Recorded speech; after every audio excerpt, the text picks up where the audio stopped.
Solve the triangles. Given angle A is 41 degrees, side A is 13, side B is 18. First I'm going to sketch the triangle.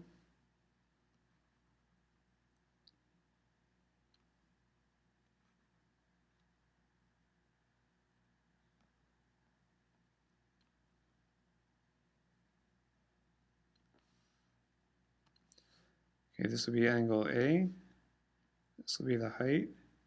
This will be side A equals 13. This will be side B equals 18. And this will be angle B. Okay, so first thing we have to do is find the height of the triangle to see how many triangles can be formed. And the height is going to be B sine of A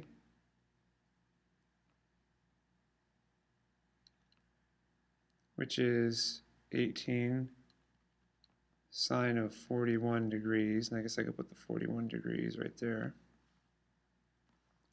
Let's go to the calculator and see what that is. 11.8.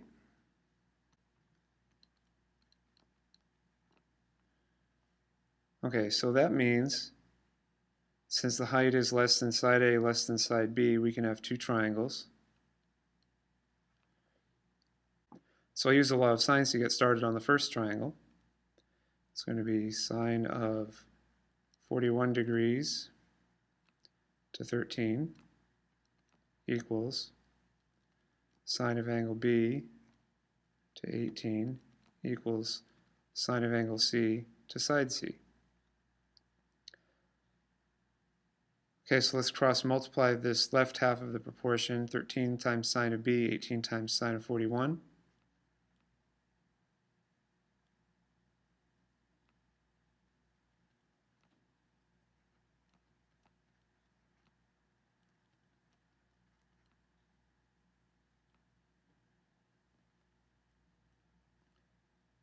Divide both sides by 13.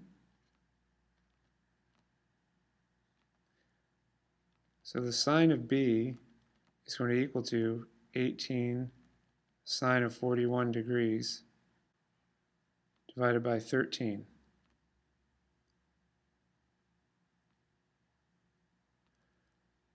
So let's get the calculator and see what that is.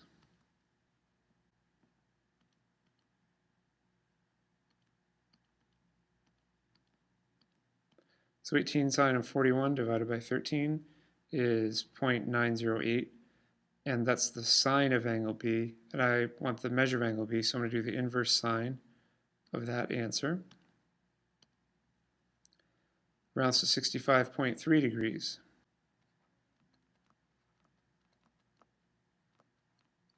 So write that up here. B equals 65.3 degrees. Now to solve for angle C next, I can use the Triangle Sum Theorem. So 180 degrees minus 41 degrees minus 65.3 degrees, that's going to be the measure of angle C.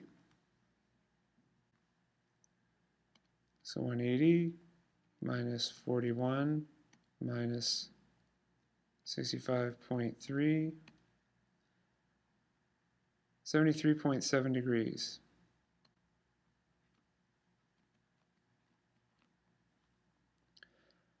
Okay, now the only thing to solve for is side C, and I can do that using the law of sines here.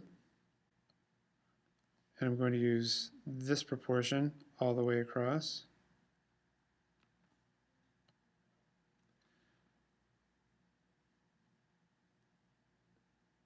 So I'm going to say 13 times the sine of C, so 13 sine of 73.7 degrees equals side C times the sine of 41 degrees. Divide both sides by the sine of 41 degrees to solve for side C.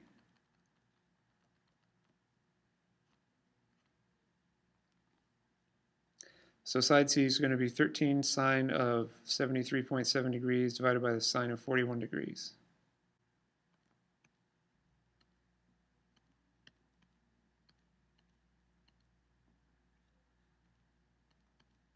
Make sure you close your parentheses after the first angle here when you're doing this calculation, otherwise you're going to get an error from your calculator. So 19.01, I'll just round that to 19.0.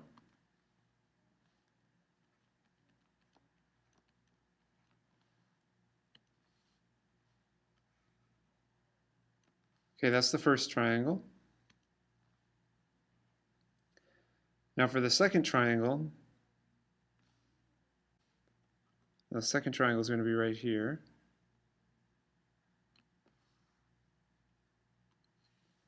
It's going to be a B2.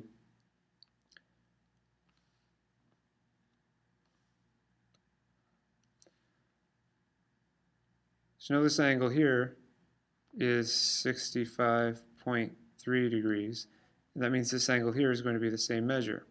So this angle right here, this B2, is going to be 180 degrees minus 65.3 degrees. Because we have a linear pair situation, they're supplementary angles. So let's go to the calculator.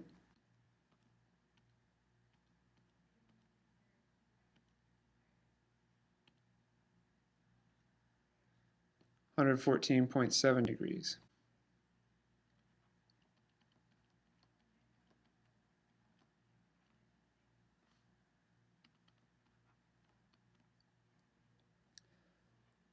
Okay, so now we can use the triangle sum theorem because we know angle A and we know measure of angle B2.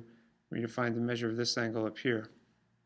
So it's going to be 180 degrees minus 41 degrees minus 114.7 degrees. That's the measure of angle C.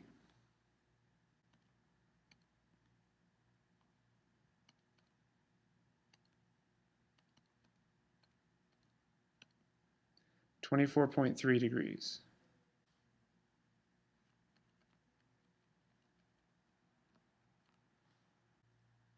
So now we're going to use the law of sines to go ahead and solve for the last angle, angle C. So we're going to use the same law of sines that we did in the last triangle, this 13 to sine C, but the values for C are going to be different.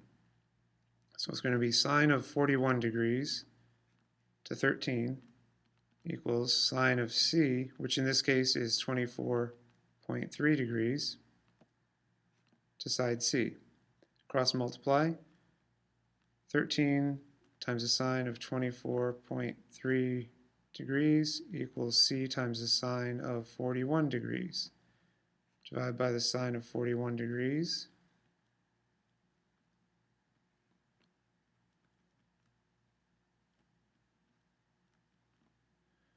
So C is going to be this calculation, 13 sine of 24.3 degrees divided by the sine of 41 degrees.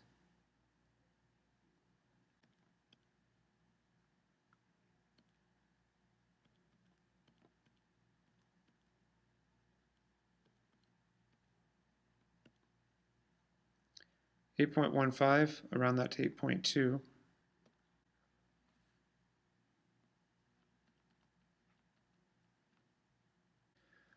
Okay, so here's the second triangle solved.